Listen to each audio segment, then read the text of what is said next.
Est-ce que c'est trop tard de lancer son business de sous-location en France en 2026? Je poste des vidéos sur YouTube, sur TikTok, sur Instagram sur ce sujet, ce business de sous-location de subleasing depuis maintenant 4, presque 5 ans. Et c'est vrai qu'on me demande du coup depuis le temps, pas mal d'années qui sont passées, est-ce que à l'heure d'aujourd'hui c'est toujours viable, en tout cas en France, de se lancer dans ce business ou est-ce que ça commence à devenir bouché? La bonne nouvelle c'est que, pour ceux qui ne me connaissent pas, ça fait 5 ans que j'exerce ce business de subleasing en France. J'ai lancé ma branche récemment aussi aux États-Unis, même si pour l'instant 80% de mon business reste en France. Et donc j'ai le visu sur un marché d'un côté qui est totalement différent, les USA, le subleasing vient de là-bas. Et c'est un business qui est très concurrentiel et là-bas pour le coup c'est bouché, donc j'ai la visu sur un marché qui est saturé, où j'essaye quand même de me faire ma place, et un marché du coup en France où je vais pouvoir du coup vous donner mon retour d'expérience parce que c'est un marché où je me suis très bien développé. Donc j'ai un visu notamment sur ma propre expérience et surtout la chance que j'ai c'est que j'ai pu accompagner énormément de personnes durant 4 ans. Depuis 4 ans je propose aussi de l'accompagnement pour ceux qui veulent lancer leur business et je les accompagne du coup en one-one, en sous-location, en subleasing en France. Et donc j'ai aussi, comme j'ai dit, la chance d'avoir ce visu sur les personnes débutantes qui se lancent et partout en France. Donc je vais pouvoir vous donner un petit retour d'expérience sur tout ça. Est-ce que c'est trop tard de se lancer en 2026 ou est-ce que ça vaut toujours le coup? Je vous le dis le plus honnêtement possible avec des faits. Alors avant tout, n'hésitez pas à mettre un petit like, ça m'aiderait énormément pour le référencement. Et on est parti pour la vidéo, let's go. Alors, la sous-location, comme je l'ai dit, c'est un business qui vient des États-Unis, subleasing. C'est d'ailleurs là-bas que j'avais découvert lors de mes voyages et j'ai ensuite testé le modèle en France. Ça se faisait quasiment pas ici. Je suis monté jusqu'à 52 logements en simultané juste en France. Et ce que je peux dire niveau évolution, c'est qu'il y a 3 choses. La première, c'est qu'on a une évolution au niveau du marché, donc de la demande en Airbnb. Il faut savoir qu'on a la chance en France d'être le deuxième marché mondial d'Airbnb après les États-Unis. Donc déjà, vous savez que quand vous allez lancer un Airbnb en France, dans la grande majeure partie des cas, vous allez probablement être dans une zone où c'est rentable, parce que contrairement à ce qu'on peut penser, c'est pas que la région parisienne, région bordelaise, région lyonnaise qui sont rentables. Il y en a énormément qui sont intéressantes, et c'est pour moi la grosse force de ce business en France, c'est que peu importe où est-ce que vous allez vous lancer en France, tant que vous êtes proche d'une grande ville, vous pouvez être sûr et certain que vous allez être rentable. Qu'est-ce que j'appelle rentable? C'est que le loyer que vous allez payer, parce que pour ceux, pour rappeler le business subleasing, sous-location, c'est on va payer un loyer tous les mois au propriétaire, on va mettre le logement sur Airbnb,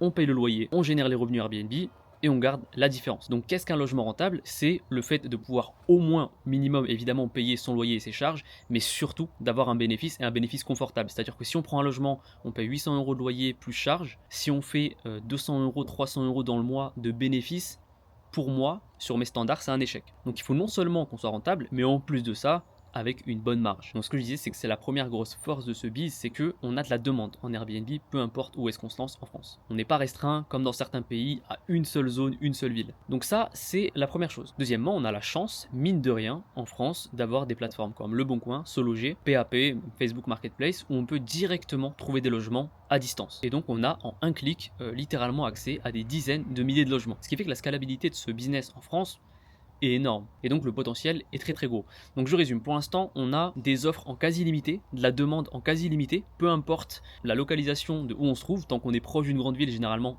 on est bon en France. Je veux dire, même vous vous lancez à Saint-Etienne, pour ceux qui connaissent le marché de l'immobilier là-bas, c'est vraiment le bas du panier par rapport à ce qu'on peut avoir en France, et pourtant même là-bas, vous vous lancez, Airbnb, vous êtes rentable. Et justement, on a la chance en France de pouvoir avoir accès à ça relativement facilement. C'est pas quelque chose de difficile, au contraire. Et j'y viens du coup, le troisième point, la chance qu'on a en France, c'est qu'on peut faire des études de marché et des prévisionnels détaillés. C'est-à-dire qu'avant même de prendre un bien, on va pouvoir utiliser des outils et on a la chance d'avoir énormément de data, ce qui n'est pas le cas dans d'autres pays, par exemple ceux qui vont se lancer au Maroc typiquement, où là en fait quand on va lancer un logement, il y a un peu de testing, c'est-à-dire qu'on va essayer de faire une étude de marché évidemment, mais ça va être beaucoup d'études de marché manuelles, on va aller sur Airbnb, on va voir les concurrents, comment ils se portent, leur calendrier, leur pricing, etc. On va essayer de deviner un peu et de réduire les risques au maximum, alors qu'en France en fait on a de la data directement qu'on peut utiliser via des outils comme RDNA, Airbnb Homes, on en utilise d'autres, mais c'est les plus connus pour faire une étude de marché en tout cas de surface, et en fait ça va nous permettre de pouvoir faire un prévisionnel précis et pas juste des estimations, de savoir à l'avance combien un logement va nous générer avant même qu'on le signe. Ce qui fait qu'on réduit les risques au maximum, et ça pour moi c'est le facteur qui fait que la France c'est le meilleur terrain de jeu, même si c'est un tout par rapport aux deux autres critères que je vous ai dit juste avant, parce qu'en France on va se lancer sans risque. Quand on va prendre un logement, on est sûr de notre coup, il n'y a pas de testing, il n'y a pas de capital qu'on va mettre à risque, même si évidemment le risque zéro n'existe pas, et que dans tout business, dans tout investissement, il y a des risques. Mais là autant, c'est un risque qui est très contrôlé, et justement c'est ça la chance que j'ai, que je peux vous donner ce retour, c'est non seulement sur mes logements que j'ai signés, je sais qu'en moyenne quand on fait une étude de marché, la différence entre ce que nous a dit l'étude de marché et la réalité, les chiffres, il n'y a jamais un grand écart, parce que nous on part toujours du principe Voilà, on prend des fourchettes basses en fait quand on fait des études de marché, on la joue vraiment safe, on prend des pincettes. Mais surtout, la chance que j'ai de pouvoir vous donner ce retour également, c'est sur les personnes que j'ai pu accompagner. Pareil, ce qu'on fait, c'est que quand on fait des études de marché, on regarde vraiment la data des dernières années, on prend des fourchettes basses et on est toujours en dessous généralement des chiffres que l'on va réaliser ensuite en pratique. Donc on sait qu'en moyenne, ce logement au minimum, il va nous générer par exemple, même dans la pire période de l'année,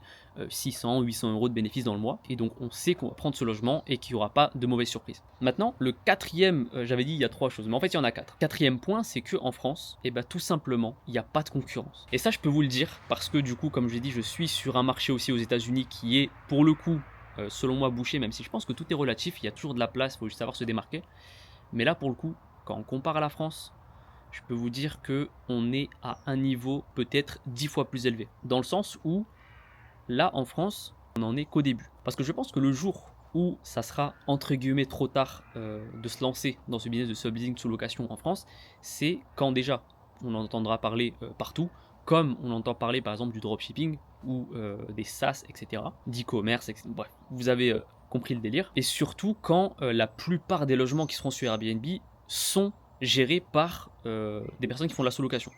On commence à le voir avec la conciergerie, ça commence à être pas mal répandu, mais autant le modèle de sous-location qui apporte plus d'avantages aux propriétaires qu'un modèle de conciergerie, beaucoup moins. Pour moi, on est sur un créneau qui est vraiment pas beaucoup exploité pour l'instant en France, et ça fait un tout qui fait que la France, pour moi, c'est le meilleur terrain de jeu, et que même si actuellement je suis positionné sur un marché américain en parallèle du marché français et à moindre mesure sur le marché marocain, pour moi, c'est indéniable, le business de sous-location, le meilleur terrain de jeu, c'est la France. Point.